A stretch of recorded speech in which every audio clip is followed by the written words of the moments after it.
and welcome back to another Tanner Miller video. In today's video, I will show you the process of restoring my cousin's iPhone 11. When my cousin broke his iPhone 11, he assumed it was long gone, but I offered to try to fix it for him. He said he thought he threw it away because he was so certain it was a lost cause, but he ended up finding it a few months later in a drawer and gave it to me. After seeing the smashed and bent housing and the busted LCD, I started to feel doubtful it could be saved.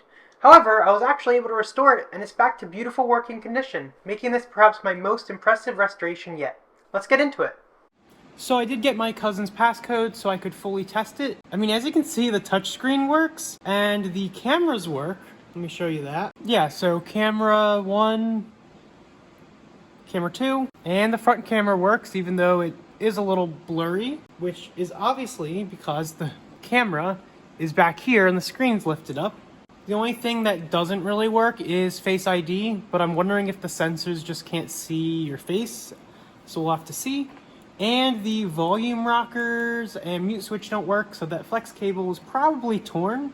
But literally the sound works, the microphones work, the cameras work, the flash works, even the power button somehow works. Beats me. Ambient light sensor, accelerometer, everything works. So baseband works, Wi-Fi, Bluetooth, everything.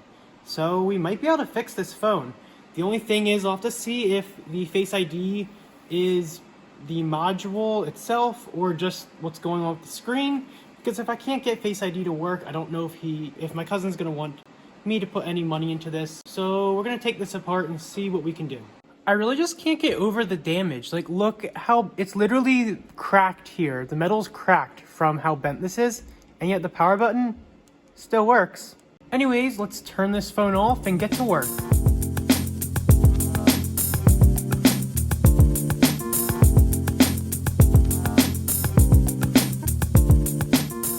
Just gonna throw this on my heat plate here.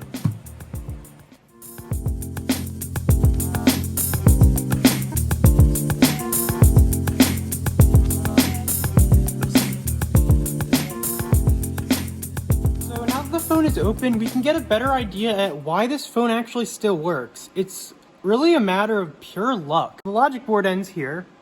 The bend starts here. However, if you look, just the housing here is bent, but this part, that's what this is right here, is flat. So it just barely missed the part where the housing actually bends. And it looks like this camera still works because this part, even though it's bent, it's still flat within itself. So the camera didn't really suffer any damage. This front-facing camera assembly looks like it did suffer a little bit of damage.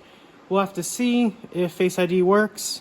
But yeah, so this is what the inside looks like. The battery is at 86% health. I was debating replacing it, but now that I can see it does have a little bit of marks, I am definitely going to replace that. But yeah, the logic board looks like it barely just escaped the damage. So I'm going to clean off the sensors up here, clean it up a little, and I'm going to clean it up here where the sensors are supposed to shine through.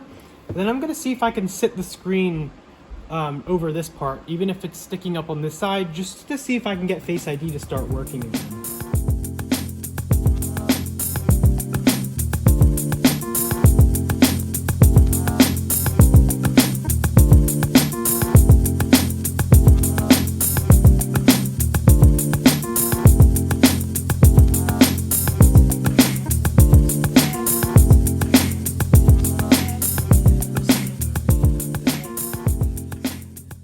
Still no luck with Face ID, unfortunately, and in portrait mode, when you're trying to take a portrait selfie, it will just say to move further away, which is a sign that the dot projector does not work, which makes sense because I think I might have seen a chip on it, so I think Face ID is not going to work again.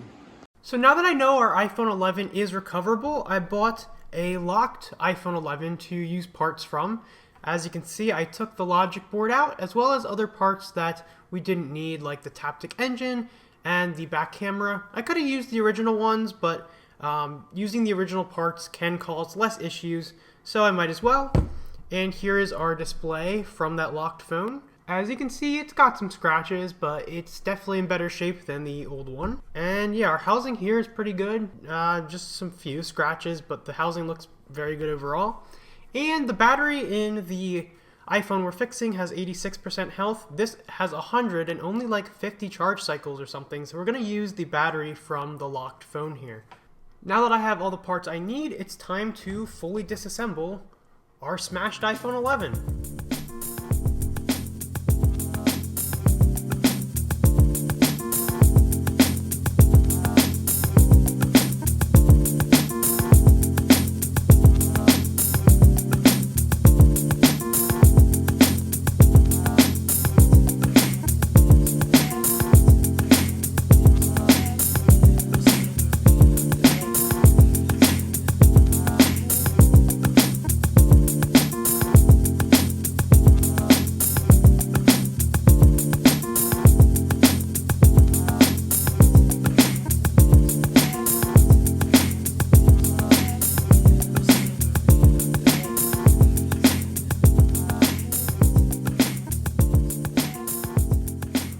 So on the top here is the iCloud lock board, and on the bottom is the board from the phone that we are repairing. And I mean, I can't see any bend, maybe like the slightest if anything, but I think the logic board isn't really bent. So I think the logic board is completely fine. So now I'm just going to remove other parts. I want to use as many parts as I can from the old iPhone, so we are actually, fixing it and using all of the good parts. I'm not going to use the charge port because that's going to take a while to remove, and I'm obviously using the better battery, but I am going to remove the Taptic engine, and we're going to use the camera. I'm going to use that SIM tray, so we're just going to use, or not the SIM tray, the SIM card reader. So I'm going to try to use as many original parts as I can here.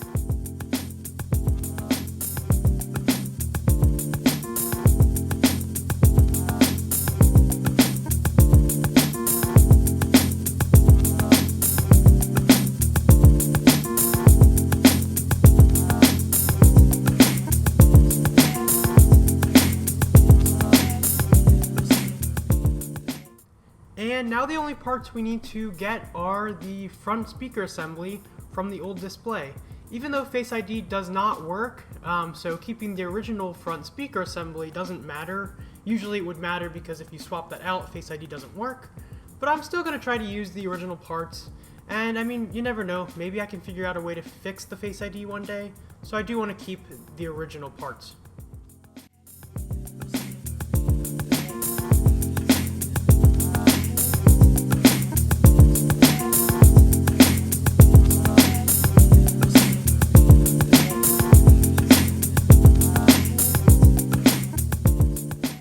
And before I forget, let's reprogram True Tone.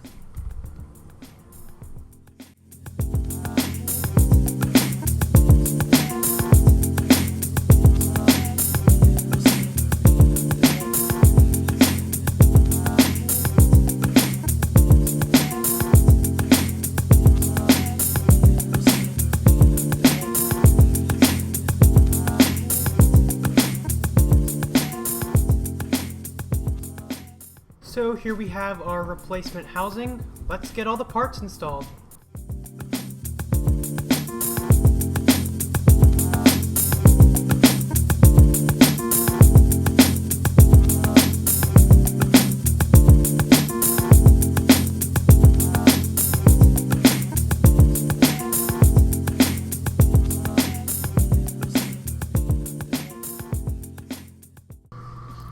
So now that the phone itself is mostly assembled, let's just put the front speaker assembly on our new screen here.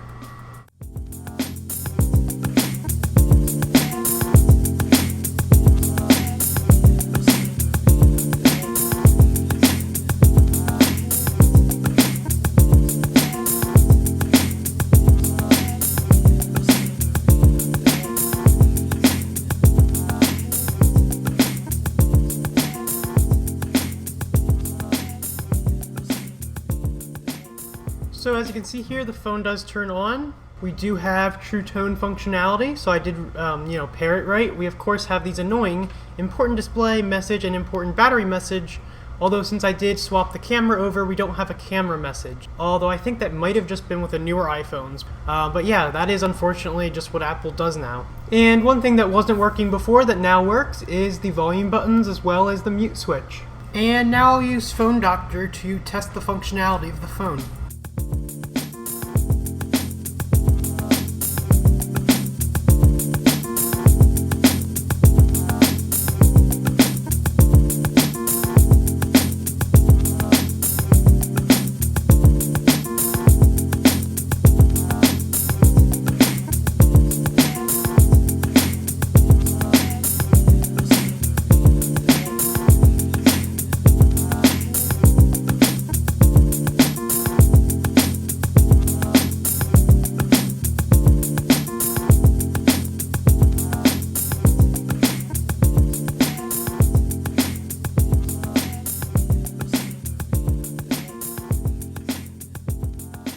So I did a few of these off camera, but as you can see, everything passed except Face ID, and I don't have a SIM card in to test the call function or cellular network, and I don't have an NFC tag, but I'm going to throw my SIM card in just to make sure that the cellular stuff is still working.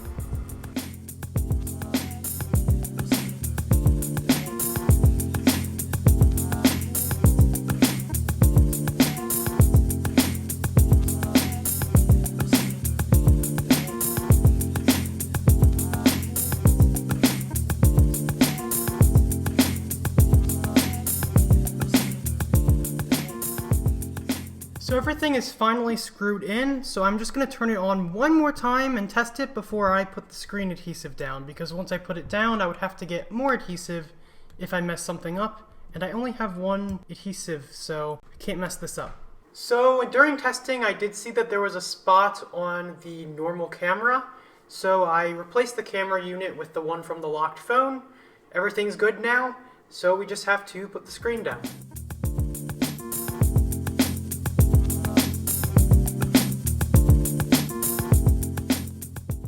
Now that I've let the adhesive set for a little bit, all that's left to do is to remove the clamps and rubber bands and install a screen protector after I clean it up a bit.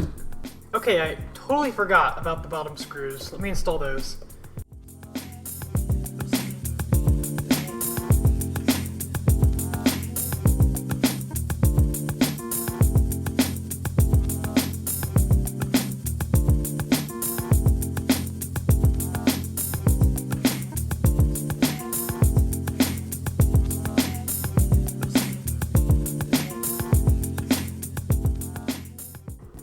And just like that, we're done! So here it is, a once bent and badly cracked iPhone 11 that was thought to be unrepairable and was nearly tossed is now back to good working condition, except for Face ID. Anything saved from becoming e-waste is a win in my books. With that being said, this has been a Tanner Miller video, and I'll see you all in the next one.